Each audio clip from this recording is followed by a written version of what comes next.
Oya Doto vipi? Oya, vipi babu? Kwa hiyo utapeli hujaacha, unaletea hadi mimi utapeli wako au si? Oya. Tena ishia hapo hapo. Mbona unakuwa mkali na hela nilishakutumia kwa ajili ya tangazo kaka? Una tangazo gani wewe hela kwenye ya mkopo? Hayo sio maisha kaka, wenzako watuishi hivyo. Mshamba wewe. Unataka kunifundisha mimi msimamo wa maisha? Jifunze wewe kwanza, kuwa na adabu, bwege wewe. Au sio unajiona mjanja mwenye hela yangu mimi utanilipa tu, wewe subiri tuonane.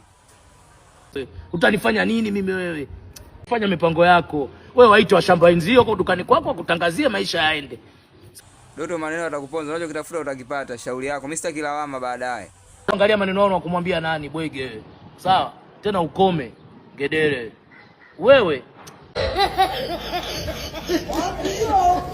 Juma ndalane ndakunoba mwaye mbambola yangu wakati watutonga mwambo mwilo kwa yandika bandu makosa ga mundu dunia ninaisha katilu gono wi naisha katilu gono Juma ndalane ndakunoba mwaye mbambola yangu wakati watutonga mwambo mwilo kwa yandika bandu makosa ga mundu dunia ninaisha katilu gono wi naisha katilu gono makosa ga mundu dunia ninaisha katilu gono wi naisha katilu gono Wali makosa gamu